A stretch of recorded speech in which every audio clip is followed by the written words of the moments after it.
नमस्कार र स्वागत छ तपाईँलाई। आज हामी एक रोचक यात्रा गर्नेछौँ, जहाँ भगवद् गीताका शिक्षाहरूलाई शेयर बजारसँग जोडेर सिक्नेछौँ। यस यात्रा मार्फत हामी जान्नेछौँ कि कर्म, धैर्य, मानसिक सन्तुलन र अनुशासनले कसरी दीर्घकालीन वित्तीय सफलता सुनिश्चित गर्न सक्छ। अब गहिरो श्वास लिएर हाम्रो ज्ञान र लगानीको संसारमा पाइला राखौँ। तपाईँ तयार हुनुहुन्छ भने सुरु गरौँ। गीता भन्छ, कर्मण्येवाधिकारस्ते मा फलेषु कदाचन मा कर्मफल हेतुर्भुर्भु मा ते सङ्गोस्त्वकर्मणि। अध्याय 2 श्लोक 47। अर्थात् तपाईँको अधिकार केवल कर्ममा छ, नतिजामा होइन।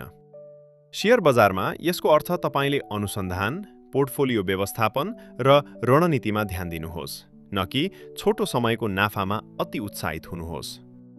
अर्को श्लोक, योगस्थ कुरु कर्माणि सङ्गम त्यक्त्वा धनञ्जय सिद्ध्यसिद्ध्योः समो भूत्वा समत्वम योग उच्यते। अध्याय 2 श्लोक 48। अर्थात् निष्पक्ष र सन्तुलित मानसिकता राख्दै कर्म गर्नु। नेपालको नेप्से बजारमा मूल्य घट्दा डर नमान्नु र मूल्य बढ्दा लालच नलाग्नु यो श्लोकको सन्देश हो। स्थिर मानसिकता दीर्घकालीन सफलता ल्याउँछ। तीसरो श्लोक, उद्धरेदात्मनात्मानं नात्मानमवसादयेत् आत्मैव ह्यात्मनो बन्धुरात्मैव रिपुरात्मनः। अध्याय 6 श्लोक 5। अर्थात् आफ्नो मनलाई नियन्त्रण गर्नु। शेयर बजारमा भावनात्मक निर्णय जस्तै अफवाह सुनेर किनबेच गर्नु घाटा ल्याउँछ। आफ्नो अध्ययन र योजना अनुसार लगानी गर्नु बुद्धिमानी हो। गीता कर्मयोगमा विश्वास गर्छ, निरन्तर प्रयास र अनुशासन। लगानीमा नियमित एसआइपी, विविधीकरण र पोर्टफोलियो मर्मत यही कर्मयोग हो। नतिजा तुरुन्त नआउला, तर धैर्यले दीर्घकालीन लाभ सुनिश्चित गर्छ।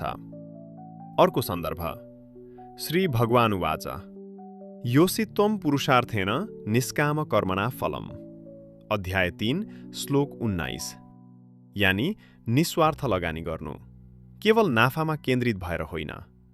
नेपालमा म्युचुअल फन्ड वा विविध स्टकमा दीर्घकालीन नजरले लगानी गर्दा बजार उतार चढावले हतोत्साहित गर्दैन। गीता भन्छ, मानसिक सन्तुलन र संयम लगानीमा अत्यन्त आवश्यक छन्। स्टक बजारमा डर, लालच वा अफवाहमा आधारित निर्णयले घाटा पुर्याउँछ। श्लोकहरूले हामीलाई सिकाउँछन् कि स्थिर मन र अनुशासन नै सफलता हो। अन्ततः गीता र शेयर बजारको सम्बन्ध यस्तो छ।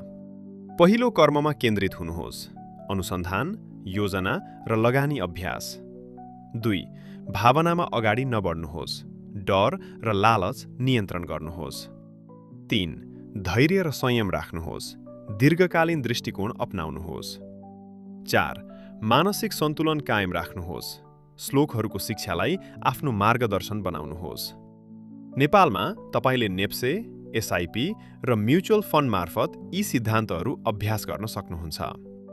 यसरी हामीले आज भगवद् गीताका शिक्षाहरू र शेयर बजार बीचको सम्बन्ध बुझ्ने प्रयास गर्यौं। गीता भन्छ कि कर्ममा ध्यान दिनुहोस्, मानसिक सन्तुलन कायम राख्नुहोस् र धैर्यपूर्वक काम गर्नुहोस्। शेयर बजारमा पनि यही सिद्धान्तहरू लागू हुन्छन्। अनुसन्धान, अनुशासन र दीर्घकालीन दृष्टिकोण नै सफलताको मूल मन्त्र हो। तपाईले सिकेका सिद्धान्तहरू आफ्नो लगानी अभ्यासमा लागू गर्नुहोस् र भावनात्मक निर्णयबाट बच्नुहोस्। आशा छ आजको यात्रा तपाईको वित्तीय बुद्धि र आत्मज्ञान दुवैमा सहयोगी हुनेछ।